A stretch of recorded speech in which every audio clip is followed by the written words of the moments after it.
बिस्मिल्लाहिर्रहमानिर्रहीम अल्हम्दुलिल्लाहि रब्बिल आलमीन वस्सलातु वस्सलामु अला रसूलिल करीम।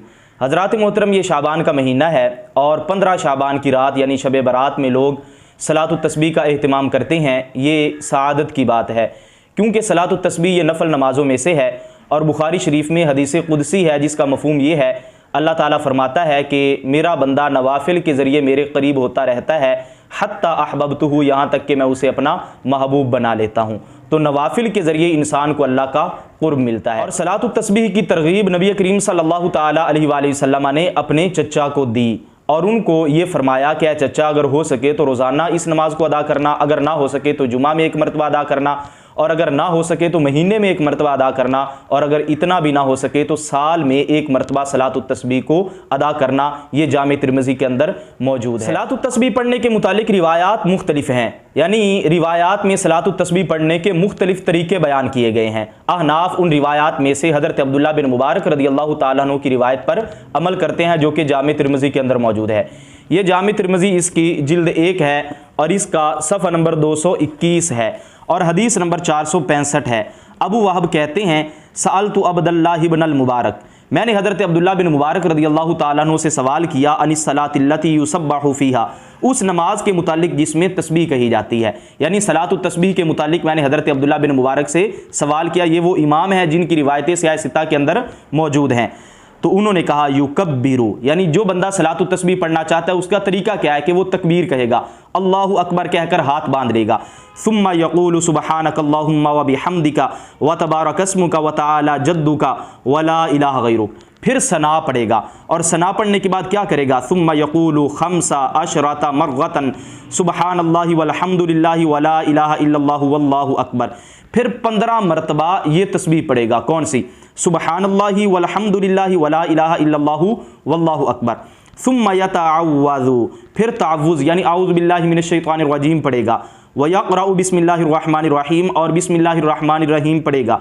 व फ़ातिहतल किताबी व सूरतन, और सूरह फ़ातिहा पढ़ेगा और उसके साथ कोई और सूरत मिलाएगा। सुम्मा यक़ूलु अशरा मरगातिन, फिर जब ये किरात ख़त्म हो जाएगी तो 10 मरतबा यही कलिमात कहेगा, सुब्हानल्लाहि वल्हम्दुलिल्लाहि व ला इलाहा इल्लल्लाहु वल्लाहु अकबर। और आगे आप फरमाते हैं कि सुम्मा यरकाउ, फिर वो रुकू करेगा, फ़यक़ूलुहा अशरन, फिर यही कलिमात 10 मरतबा रुकू में भी अदा करेगा। और ये याद रहे, पहले रुकू की तस्बीहात कहनी है, उसके बाद ये कलिमात अदा करने हैं। आगे आप फरमाते हैं सुम्मा यरफ़उ रअसहु, फिर रुकू से अपना सर उठाएगा, फ़यक़ूलुहा अशरन, फिर 10 मरतबा यही कलिमात कहेगा, यानी रब्बना वलकल हम्द कहने के बाद 10 मरतबा यही तस्बीह पढ़ेगा। सुम्मा यस्जुदु, फिर वो सजदा करेगा और सजदे की तस्बीहात की अदायगी के बाद क्या कहेगा, फ़यक़ूलुहा अशरन, 10 मरतबा यही कलिमात पढ़ेगा। सुम्मा यरफ़उ रअसहु, फिर रकू से सर उठाएगा, व यक़ूलुहा अशरन, और 10 मरतबा यही कलिमात पढ़ेगा। सुम्मा यस्जुदु सानियता, फिर दूसरा सजदा करेगा, फ़यक़ूलुहा अशरन, फिर 10 मरतबा यही कलिमात पढ़ेगा।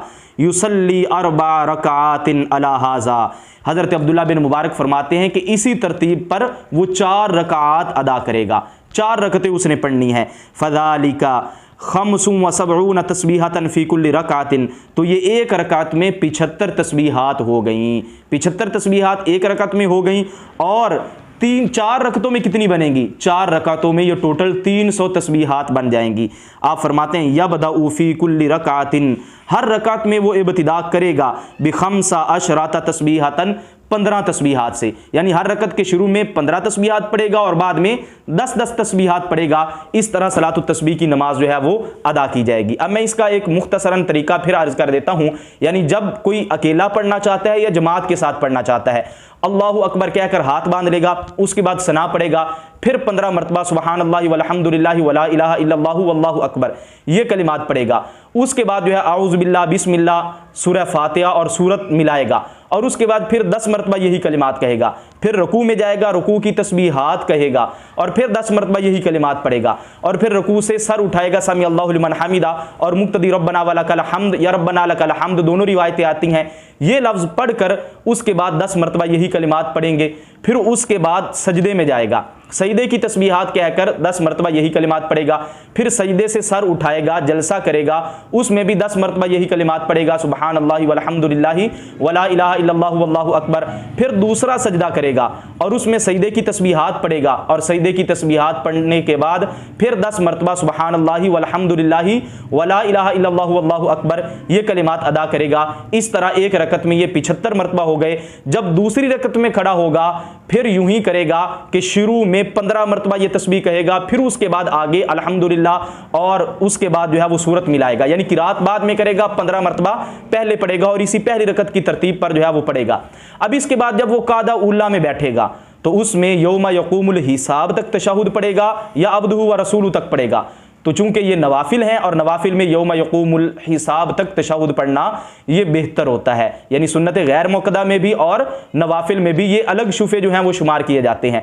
तो इसलिए यौम यक़ूमुल हिसाब तक इंसान जो है ये पढ़ेगा, और उसके बाद जब तीसरी रकत शुरू करनी है तो वो सुबहानक अल्लाहुम्मा से शुरू करनी है। सुबहानक अल्लाहुम्मा पढ़ने के बाद 15 मरतबा वही तस्बीहात पढ़ेगा और आखिरी 2 रकतें भी पहली 2 रकतों की तरह अदा करेगा। इस तरह सलातुत तस्बीह को अदा किया जाएगा। अब सलातुत तस्बीह की जमात करवा सकते हैं या नहीं, तो इसके हवाले से ये फतावा रज़विया शरीफ इसकी 7वीं जिल्द है। आला हज़रत इमाम अहमद रिज़ा खान फाज़िल बरेलवी रहमहुल्लाह आप इसके सफ़ा नंबर 430 पर ये इरशाद फरमाते हैं, तरावीओ कुसूफ़ो इस्तिस्क़ा के सिवा, यानी नमाज तरावी, नमाज कुसूफ़ और नमाज इस्तिस्क़ा के सिवा जमात नवाफिल में हमारे आइम्मा रदियल्लाहु अन्हुम का मज़हब मालूम व मशहूर और आम्मा कुतुब मज़हब में मज़कूर व मस्तूर है कि बिला तदाई मुज़ायका नहीं, यानी बिला तदाई अगर कोई नवाफिल की जमात करवाता भी है तो इसमें कोई मुज़ायका नहीं है। आगे मैं तदाई की वजाहत करता हूँ तदाई क्या है, और आगे आप फरमाते हैं और तदाई के साथ मकरूह। तदाई का क्या मतलब होता है? तदाई का मतलब होता है लोगों को बुलाना, उनको जमात के लिए दावत देना, और मशहूर और मुख्तार कौल के मुताबिक तदाई ये है कि इमाम के सिवा अगर 4 अफराद नमाज पढ़ें जमात के साथ मिलकर तो ये तदाई है, 4 हों या 4 से ज़्यादा हों, और इस तरह करना ये मकरूह तंज़ीही है, यानी खिलाफ औला है, नाजायज़ व गुनाह नहीं। ये ज़हन मेरे जो मकरूह तंज़ीही होता है उसका मतलब ये होता है कि ये बेहतर नहीं है, अगर कोई करता है तो वो गुनाहगार नहीं होता।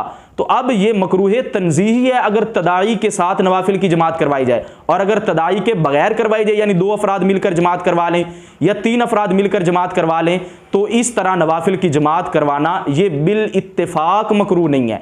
हाँ, अगर तदाई हो 4 या 4 से ज़्यादा अफराद हो तो ये मकरूह तंज़ीही यानी खिलाफ़े औला होगा। आगे आप सफ़ा नंबर 465 पर ये लिखते हैं, मगर मसअला मुख्तलफुन फ़ी है, यानी तदाई के बगैर नवाफिल की जमात करवाना वो तो बिल इत्तेफाक जायज़ है। इमाम के अलावा 2 अफराद हों या 3 हों, सलातुत तस्बीह की जमात करवाना चाहें या और नवाफिल की जमात करवाना चाहें, अगर तदाई के बगैर हो यानी 2 अफराद हो या 3 हो इमाम के अलावा तो वो भी इत्तेफाक जायज़ है, और अगर तदाई के साथ हो यानी इमाम के अलावा 4 या 4 से ज़्यादा अफराद हों तो आप इस बारे में फरमाते हैं कि ये मसअला मुख्तलफुन फ़ी है, और बहुत अकाबिर दीन से जमात नवाफिल बित्तदाई साबित है, यानी बहुत से अकाबिरीन हैं जिनसे नवाफिल की जमात तदाई के साथ भी साबित है कि 4 या 4 से ज़्यादा अफराद भी होते थे तो उनके साथ भी उन्होंने जमात करवाई है और उसके जवाज़ के हवाले से उन्होंने लिखा है। तो ये एक मसला इख्तिलाफी हो गया। और आगे आप फरमाते हैं, और अवाम फ़िल खैर से मना ना किए जाएंगे, उलमाए उम्मत व हुक्माए मिल्लत ने ऐसी मुमानात से मना फरमाया है।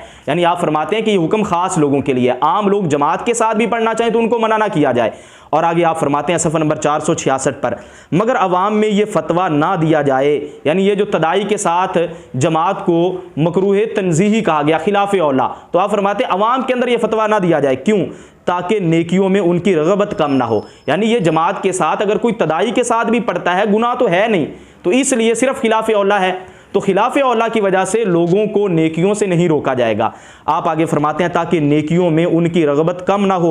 उलमा ने इस मसअला में इख्तिलाफ किया है और मुताखिरीन में से बाज़ ने इसके जवाज़ पर लिखा भी है, और अवाम को नमाज की तरफ राग़िब रखना उन्हें नफ़रत दिलाने से कहीं बेहतर होता है। तो अवाम को अगर नवाफिल की तरफ कोई इंसान राग़िब रखता है तो उनको नफ़रत दिलाने से कई दर्जे बेहतर है, और बाकायदा अहादीस के अंदर मौजूद है कि कल क़यामत के दिन अगर फ़र्ज़ों के अंदर कोई कमी होगी तो नवाफिल के ज़रिए उस कमी को पूरा किया जाएगा। रद्दुल मुख्तार अल-दुर्रुल मुख्तार इसकी जिल्द 3 है और इसका सफ़ा नंबर 60 है। ऊपर मतन जो है उसमें लिखा है, अम्मल अवाम फला युमनाऊन मिन तकबीरिन वला तनफ़ुलिन असलन, अवाम को तकबीरात और नफलों से बिल्कुल भी मना नहीं किया जाएगा। अगर वो नवाफिल अदा करना चाहते हैं तो उनको बिल्कुल भी नहीं रोका जाएगा। खवास के लिए अलग हुक्म है, अवाम को नहीं रोका जाएगा। क्यों? लिक़िल्लति रग़बतिहिम फ़िल ख़ैरात, भलाइयों में उनकी रग़बत की कमी की वजह से, कि अवाम पहले ही भलाइयों की तरफ कम राग़िब हैं, तो अगर वो नवाफिल अदा करना चाहते हैं तो उनको मना नहीं किया जाएगा। और आगे आप उसकी इल्लत भी बयान करते हैं, क्योंकि कहते हैं लिअन्ना अलीयन रज़ियल्लाहु तआला अन्हु रअा रजुलन, क्योंकि मौला अली रज़ियल्लाहु तआला अन्हु ने एक शख्स को देखा युसल्ली बादल ईद, जो कि ईद के बाद नमाज पढ़ रहा था, यानी नवाफिल अदा कर रहा था। हालांकि सही हदीस के अंदर है, बुखारी के अंदर है कि हुजूर सल्लल्लाहु तआला अलैहि वसल्लम ईद से पहले और बाद में नमाज अदा नहीं किया करते थे। और बाद वाली से मुराद है ईदगाह के अंदर, क्योंकि घर में जाकर नमाज अदा करना ये हुजूर सल्लल्लाहु तआला अलैहि वसल्लम से साबित है। अब जब ईदगाह में ईद के बाद नवाफिल अदा नहीं कर सकते, ये मकरूह है। मौला अली रज़ियल्लाहु ताला अन्हु ने एक बंदे को देखा कि वो अदा कर रहा है। अब मौला अली रज़ियल्लाहु ताला अन्हु ने क्या फरमाया? फ़क़ीला, तो आपकी बारगाह में अर्ज़ किया गया, अमा तमनऊहु या अमीरुल मोमिनीन, ए अमीरुल मोमिनीन आप इसको मना क्यों नहीं करते कि ये नवाफिल अदा ना करे? तो फ़क़ाला, तो मौला अली रज़ियल्लाहु ताला अन्हु ने कहा, अख़ाफ़ु अन अदख़ुला तहतल वईद, मैं ये डरता हूँ कि कहीं मैं इस वईद के तहत ही ना दाखिल हो जाऊँ। क़ाल अल्लाहु ताला, अल्लाह ताला ने फरमाया, अराइतल्लज़ी यन्हा अबदन इज़ा सल्ला, भला तू उस शख्स को देखता है जो बंदे को रोकता है जब वो नमाज पढ़ता है। तो यानी जब कोई इंसान नमाज पढ़ रहा हो, भला आपने उस शख्स को देखा जो ऐसे बंदे को रोकता है जो कि नमाज अदा कर रहा होता है? तो मौला अली फरमाते हैं कहीं मैं नमाज से रोक कर इस वईद के तहत ही ना आ जाऊं। इसलिए आम लोगों को मौला अली रज़ियल्लाहु ताला अन्हु ने मना नहीं किया। तो अगर आम लोग जमात के साथ सलातुत तस्बीह अदा करना चाहते हैं या नवाफिल अदा करना चाहते हैं तो उनको मना नहीं किया जाएगा। और वैसे भी अगर अलग पढ़ेंगे तो किरात में कोई ऐसी गलती कर दे जिससे माना बदल जाए और उसकी वजह से उनकी नमाज सिरे से ही ना हो। लेकिन जमात में एक फ़ायदा ये होगा कि ऐसी गलती नहीं होगी कि जिसकी वजह से नमाज नहीं उनकी होगी, यानी वो इमाम की वजह से अगर कोई गलती होगी भी तो उनकी नमाज इमाम की वजह से हो जाएगी। तो ये जमात के साथ पढ़ने में अवाम का बहुत ज़्यादा फ़ायदा है।